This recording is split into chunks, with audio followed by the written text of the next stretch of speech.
el puerto de Chancay viene desde mi época, desde que yo estaba en transportes.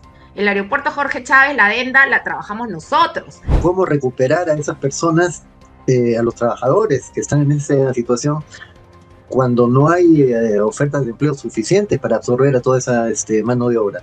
Y creo que aquí el gobierno se está equivocando claramente y lo está victimizando más. Evidentemente el Perú está dejando o ha dejado de ser muy atractivo para la inversión extranjera y al mismo tiempo tenemos varios yacimientos mineros todavía sin explotar. Y no me pueden decir que no hay dinero, porque ahorita estamos discutiendo en el Congreso el nuevo sueldo de los senadores y congresistas. Mientras que los pensionistas siguen esperando.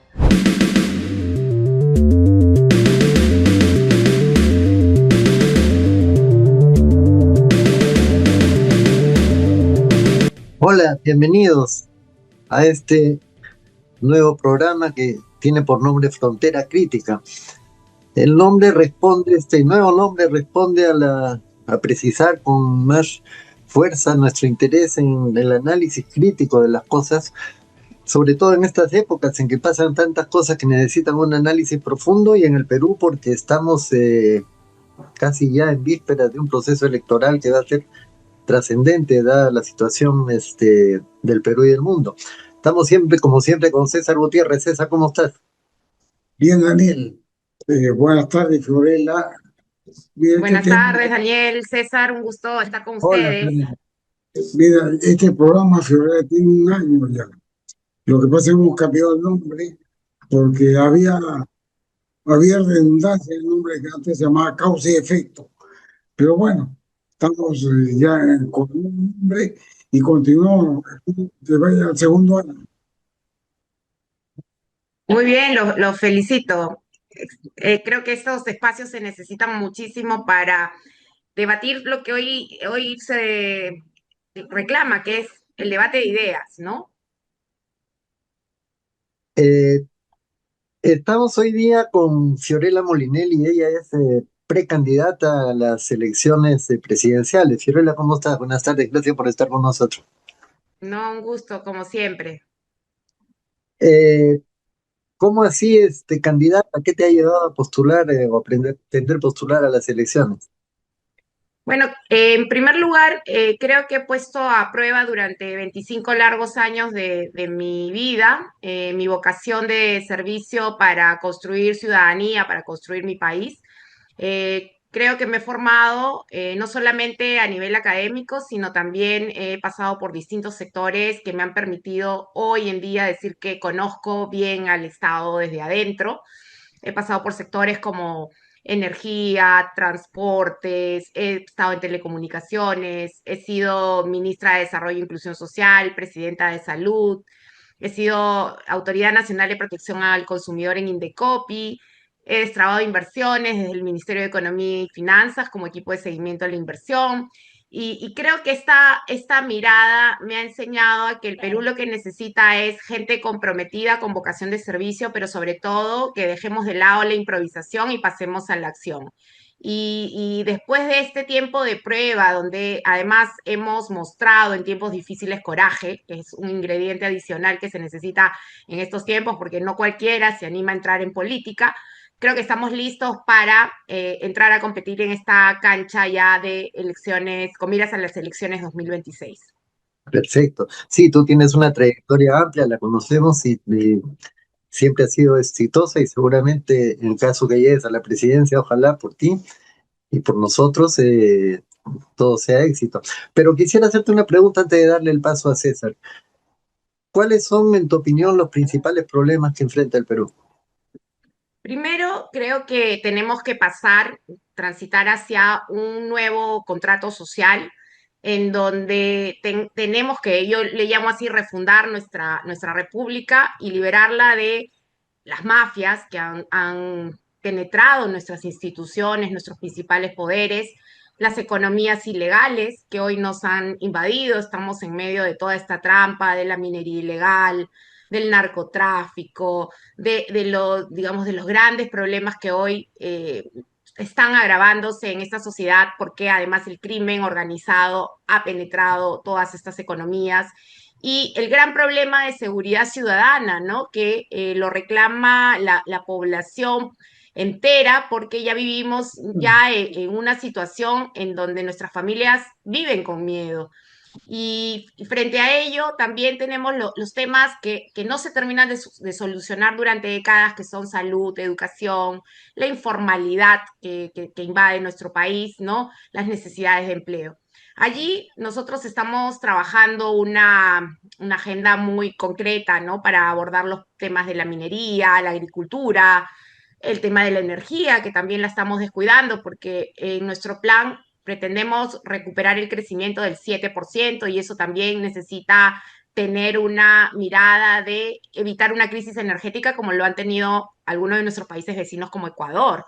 Entonces, si queremos tener una proyección de largo plazo, tenemos que hacer frente a todas estas crisis, la crisis política, la crisis energética, la crisis alimentaria y la crisis de seguridad que hoy enfrentamos en nuestro país. Y para eso nos estamos haciendo un plan de gobierno muy concreto, con ideas claras, pero sobre todo con acciones que vamos a tomar en cuenta desde el primer día. Muy bien. César, Fiorella, ha mencionado la minería ilegal. ¿Tú crees que esta propuesta del Ministerio de Minas o este hecho de anular 50.000 registros de registro es una solución? No es una solución realmente como lo que hace este gobierno de la improvisación, que termina siendo simplemente un maquillaje, algo, una mirada muy, muy cortoplacista y muy de por encimita, ¿no? Lo que debemos saber en primer lugar es que la minería ilegal no solo está destruyendo nuestros ríos y bosques, ¿no? Está financiando además el crimen organizado que hoy está controlando todos los territorios y amenaza la estabilidad del país. Yo me he metido a conocer y hablar con actores que están en dentro de esta economía, porque si no, no hay forma de entender qué es lo que está pasando, ¿no? No basta con destruir dragas, ¿no? Hay que cortar toda la cadena. Y esto pasa por plantas de procesamiento, comercio de explosivos, la trazabilidad de la exportación del oro ilegal, ¿no? Hay que intervenir con fuerza, digamos, tener un comando militar policial en La Libertad.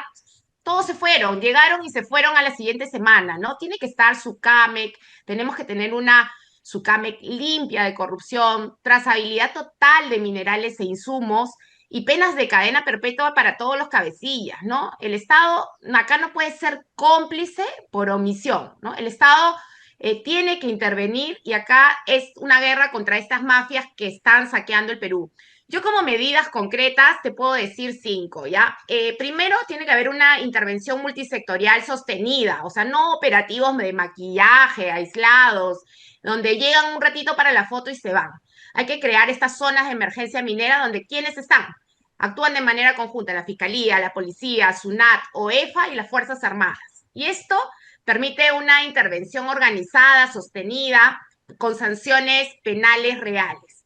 Segundo tema que creo que hay que hacer es la inteligencia financiera y la trazabilidad del oro, ¿no? Hay que controlar el circuito completo de la minería ilegal, ¿no? Desde el combustible, el mercurio, las empresas exportadoras de oro.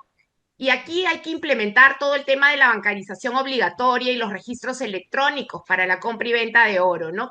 Que hoy no existe. En tercer lugar, se necesitan mecanismos, y ya ahí voy a todo lo que hemos visto en Reinfo, ¿no? Necesitamos una formalización más sencilla, con enfoque productivo en estas zonas. O sea, la verdad es que el Estado siempre es un estorbo, no capacita.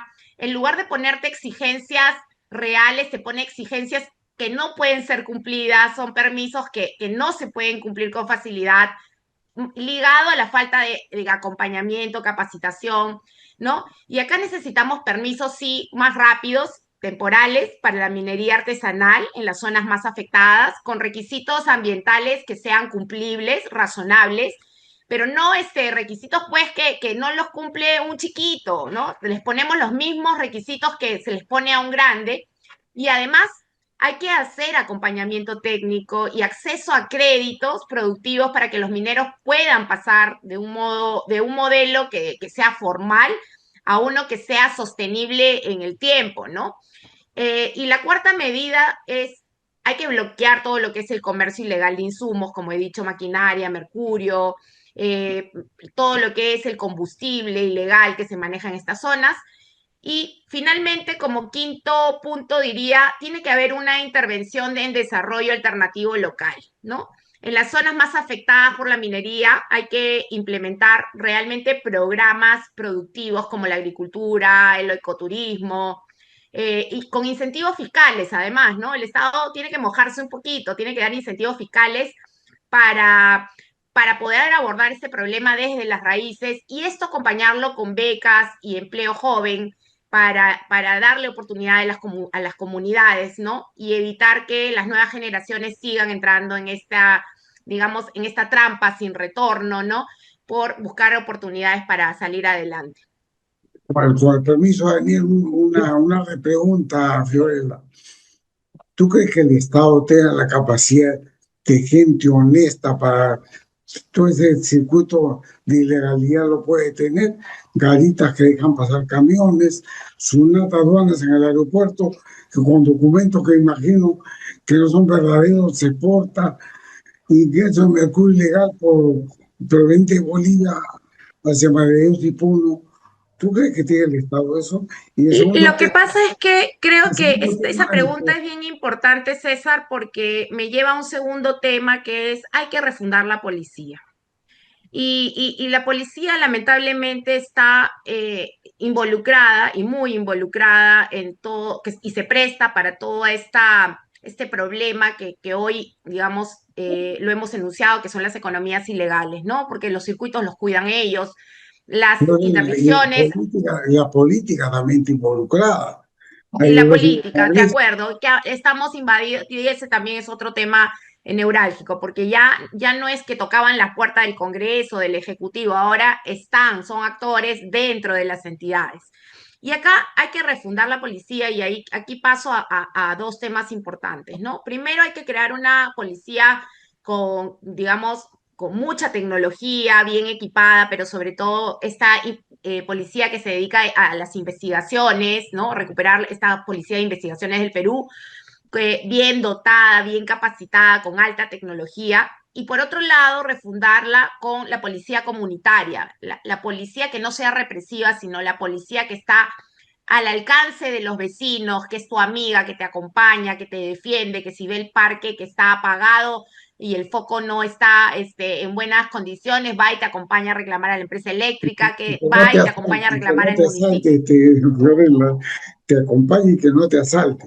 Pues ya Y ven que no tú. te asalte y que no te diga no te puedo atender porque no tengo logística, claro, mientras que al otro lado tenemos a los altos mandos que se compran Audis, o sea, no hay logística por un lado, pero sí se pueden comprar Audis los coroneles, los generales, entonces es el doble rasero y la doble moral que hay que combatir, hay que visibilizar y para eso se necesita el control y la vigilancia ciudadana, el transparentar, y yo digo refundar la policía, porque no es decir, vamos a hacer una nueva reforma de la policía, no, hay que refundarla. Y acá yo dejaría el espacio existente y crearía dos nuevos.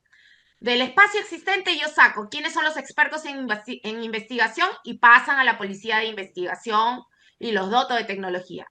Y de este espacio existente saco a los mejores para trabajar lo que es la policía comunitaria, la policía que vela por la seguridad ciudadana. Y en esos dos espacios que se reconstruyen, bueno, en ese tercero ya existente, dejo lo podrido. Y lo podrido tendrá una oportunidad para capacitarse, para corregirse, reivindicarse. Si no, a su casa. Quiero hacerle una pregunta. No es solo la en la minería donde se encuentra la informalidad, ¿no es cierto? El Perú tiene uno de los índices de informalidad más altos del mundo. La cifra es realmente espantosa. 70-75% de la TEA está en el sector informal. Eh, la primera pregunta, ¿cómo recuperar a esas personas, a los trabajadores que están en esa situación, cuando no hay ofertas de empleo suficientes para absorber a toda esa mano de obra? ¿Cómo generar ese empleo que se necesita no solo para captar a los nuevos que entran al mercado, sino a estas personas que ya están en el mercado, pero en el sector informal? De acuerdo. Yo creo que un primer punto que hay que tener en cuenta es, tenemos que digamos, no solamente vivir del crecimiento económico del que estamos acostumbrados, que es el crecimiento en piloto automático que viene por los precios de los minerales que tienen vientos a favor, el cobre, el oro, sino que también tenemos que poner un poco más de, digamos, de acción, ¿no? Dentro del Estado, tenemos un Estado que hoy, como tú verás, no saca grandes obras, o sea, lo que tenemos es un poco lo heredado de otras gestiones, no hay grandes obras, no hay grandes proyectos, el último grande ha sido Chancay y el Jorge Chávez, que datan desde Chancay, el puerto de Chancay viene desde mi época, desde que yo estaba en transportes. El aeropuerto Jorge Chávez, la adenda, la trabajamos nosotros. Entonces, no es parte de la cosecha de este gobierno. Este gobierno no ha sacado ningún mega proyecto. Y lo único que sabemos los economistas que gatilla este crecimiento del 7 y 8% son las inversiones grandes, porque esas inversiones grandes lo que van a generar es empleo digno y sostenible en el tiempo, ¿no? Formal. Y si esas inversiones no se dan y estamos viviendo del día a día, del parchecito, que en el hospital le hago un maquillaje por aquí, entonces eso también genera empleo coyuntural que es contratado por 1, 2, 3 veces, 2, 3 meses y de ahí se acabó y a buscar cómo sobrevivo.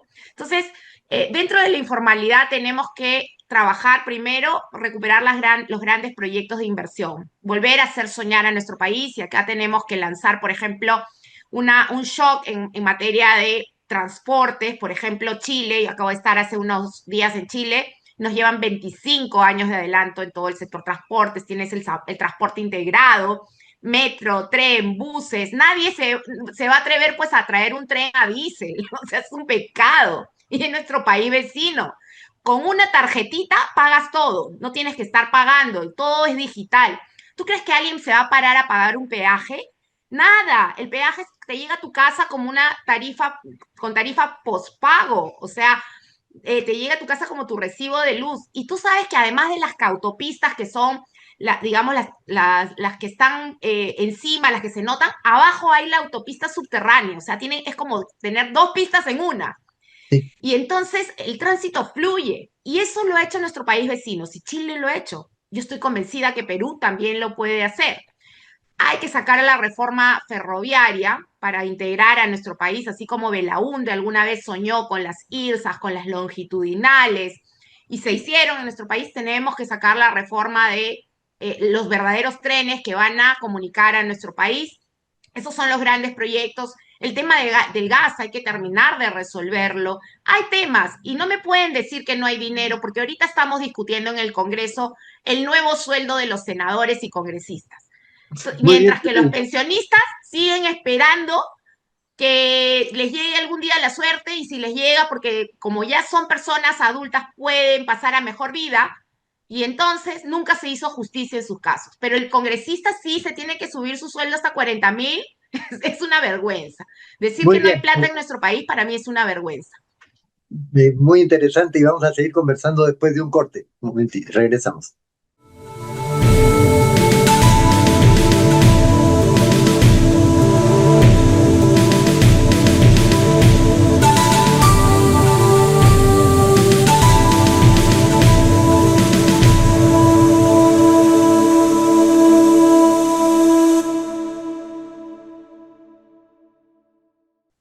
Justo sobre lo que estábamos hablando antes del corte.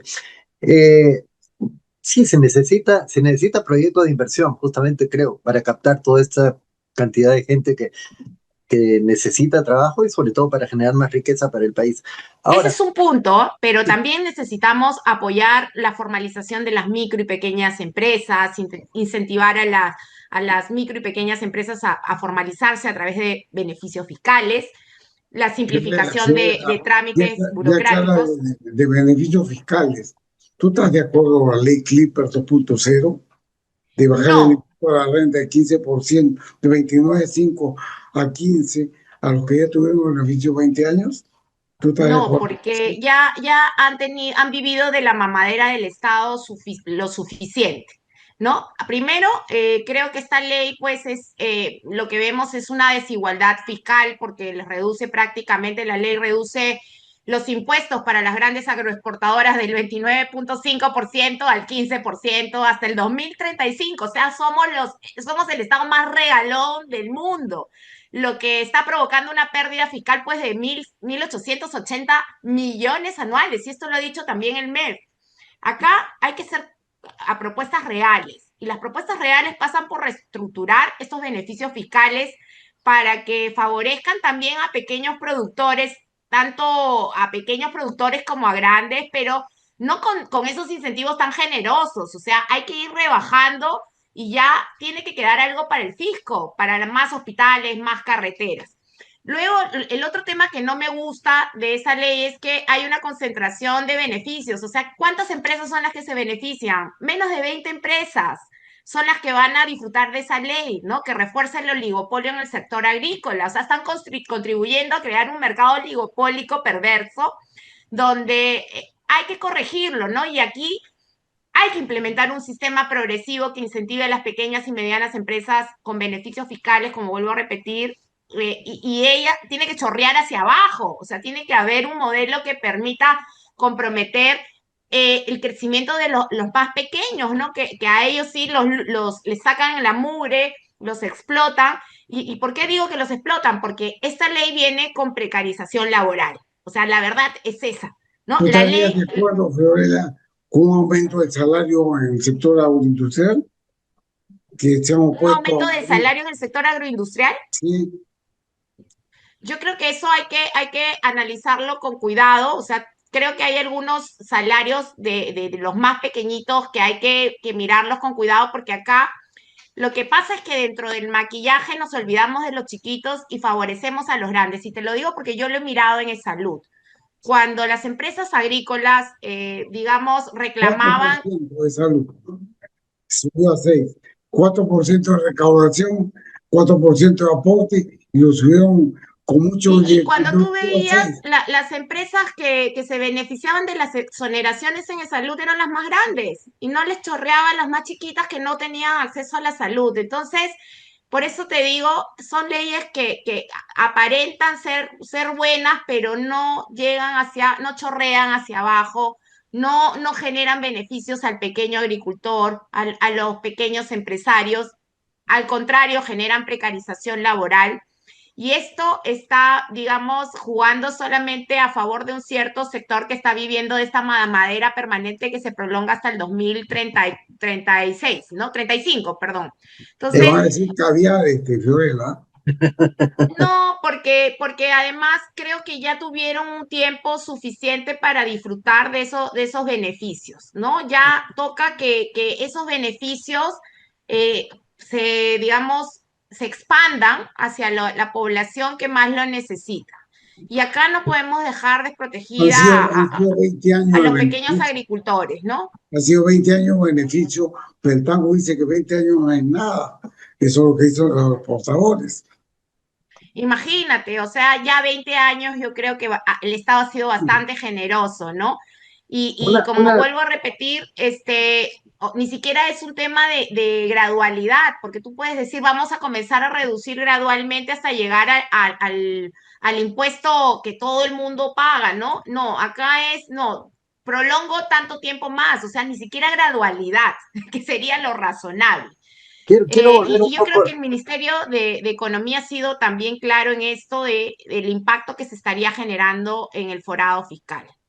Quiero volver un poco al tema de inversiones, porque evidentemente el Perú necesita mucha inversión, eh, es decir, en todo sentido. A ver, ya hablamos del tema de la informalidad, pero también en la cuestión de generación de rentas para el Estado.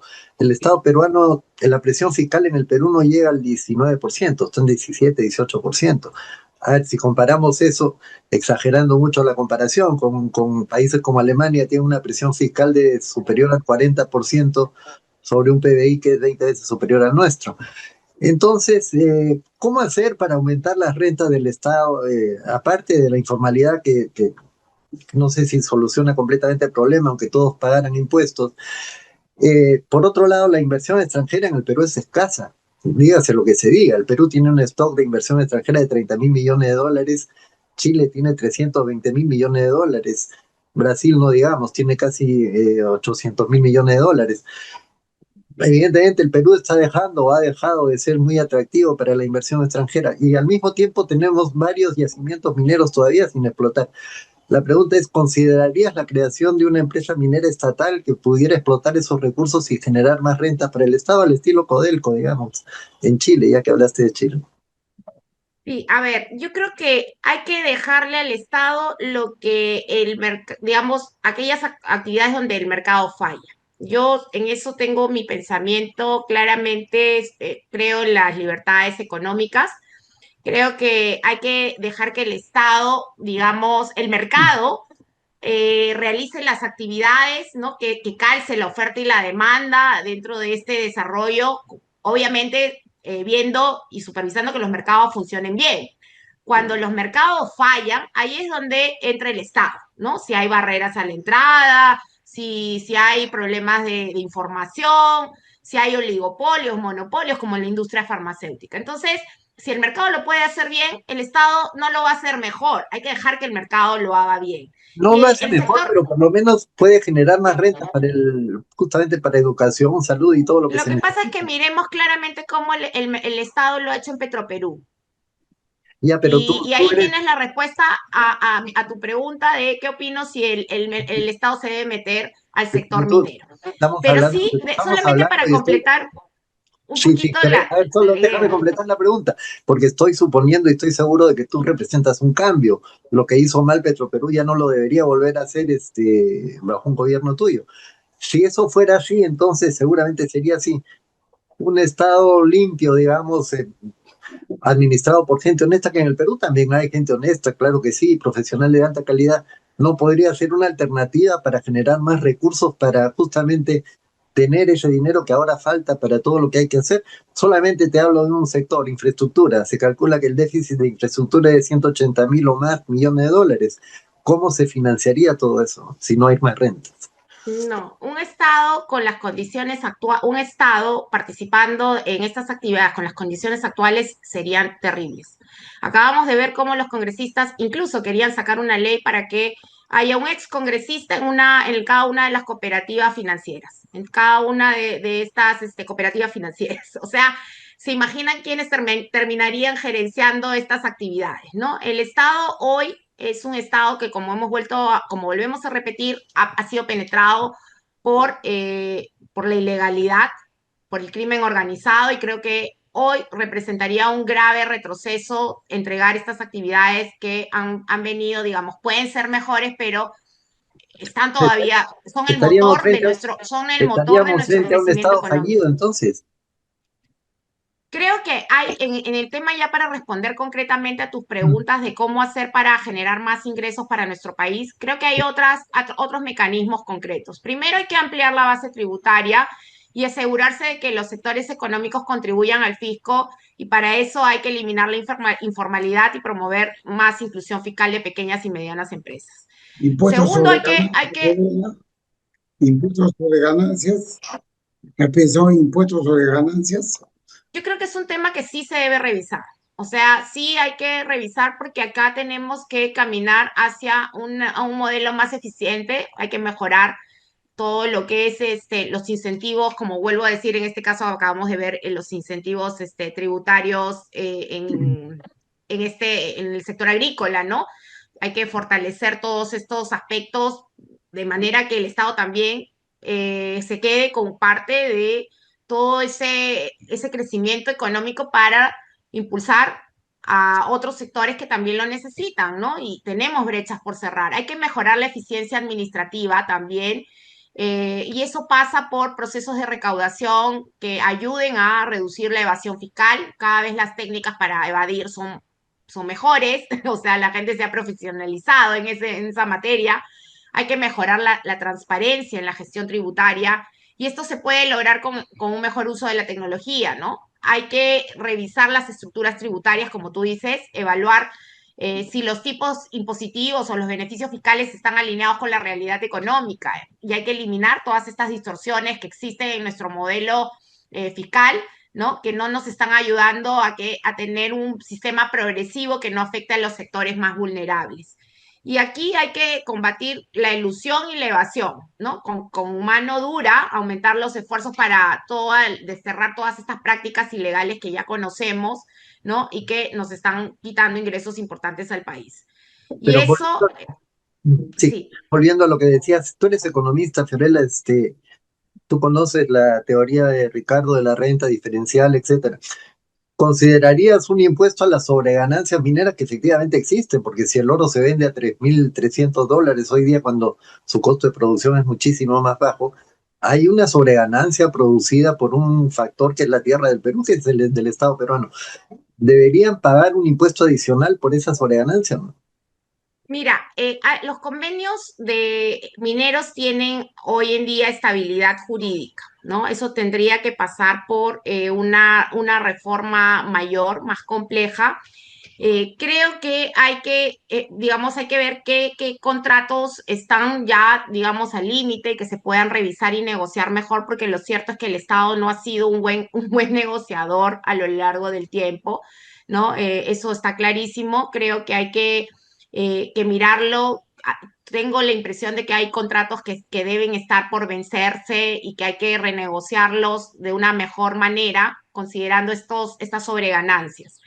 Y yo allí haría un tema gradual que no genere una crisis o una corrida que te digan que estás entrando pues a matar el sector, ¿no? Hay que hacerlo con inteligencia, con estrategia, mirando el tema de las renegociaciones o las caducidades, ya digamos, las nuevas negociaciones de contratos que podrían establecer mejores condiciones para el gobierno en esa situación, ¿no? Muy bien, perfecto. César. Lorena, estamos casi al final. No podía dejar de preguntar del tema Martín Vizcarra. ¿Qué opinas de la pretensión de trasladar a Martín Vizcarra de Barbadillo a Lurigancho? ¿Qué opinas sobre eso, Lorena? Yo creo que, a ver, primero he dicho que yo estoy en contra de las prisiones preventivas. Para nadie, ni para Keiko, ni para Vizcarra, ni para nadie. Las prisiones preventivas deben ser medidas excepcionales, no la regla. Y además vemos que las prisiones preventivas siempre las hacen rápido, con mucho entusiasmo para los políticos, pero no para los sicarios, los extorsionadores, el crimen organizado. Entonces tenemos también un doble rasero en el sistema de justicia. Segundo, creo que los procesos judiciales deben ir rápido, ¿no? Si tiene que llegar la justicia, que llegue porque el proceso corrió en su debido tiempo y no se alargó o se expandió. Si una persona es culpable, es declarada culpable por sus delitos, entonces tendrá que cargar con el peso de la ley, ¿no? Pero eso se tiene que ver dentro de un juicio. Creo que hoy el Poder Judicial, y en este caso es el Ejecutivo, porque es el INPE el que ha dado digamos, ha anulado la resolución, está dando mayores evidencias de la politización que hay dentro de nuestro sistema de justicia, ¿no? Porque entiendo que ha sido presidente de la República y están las reglas claras. He visto opiniones de abogados, penalistas al respecto, y creo que aquí el gobierno se está equivocando claramente y lo está victimizando más. Entonces, creo que la justicia tiene que cumplir su rol, el juicio tiene que avanzar, no puede demorarse, pero restringir libertades y más aún, politizar la justicia nos daña la imagen de nuestro país. Entonces, creo que tenemos que ser más responsables, más allá del nombre, así sea Keiko, Humala, si es Vizcarra o quien sea, ¿no? Todos tenemos, digamos, derecho a que nuestras libertades se respeten, que existen excepciones, que son situaciones ya límite, pero no podemos volver la excepción una regla en nuestro país. Muy bien. Algo que quieras añadir, Fiorella, estamos al límite del tiempo, el tiempo se pasó muy rápido. Esperamos volver a tenerte en el programa, por supuesto. No sé si quieres añadir algo a todo lo que hemos conversado. Bueno, estamos trabajando mucho por el tema de seguridad ciudadana. Aquí nosotros tenemos claro que es una reforma integral que aborda 4 puntos concretos. El tema de la reforma del sistema de justicia, la reforma penitenciaria, la reforma policial y un enfoque de prevención transversal.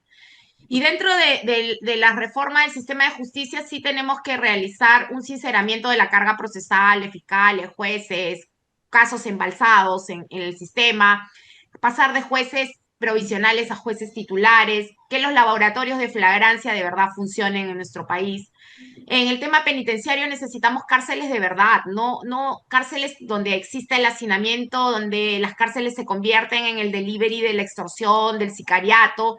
Necesitamos trabajar para que los presos se resocialicen y paguen su comida y el que el Estado no los esté manteniendo. Y hay que profesionalizar la gestión de las instituciones como el INPE con criterios de idoneidad, ¿no? Y dentro de la reforma policial yo ya les adelanté un poco que se necesita policía de investigaciones, policía con enfoque comunitario, que sea una policía amiga del vecino y no represiva. Y dentro de la prevención, finalmente, un enfoque que esté orientado a promover programas educativos, culturales, deportivos y laborales, ¿no? Para evitar la violencia desde sus raíces. Eso concretamente en el tema de seguridad ciudadana. Muy bien, Fiorella, perfecto. De verdad, muchas gracias por tu participación. Se nos quedan muchos temas en el tintero y esperamos discutirlos en una próxima oportunidad, que no será lejana, en que quieras otra vez estar con nosotros. Muchas gracias. Muy bien, gracias César. Gracias, Gracias, Fiorella. Un abrazo. Un abrazo.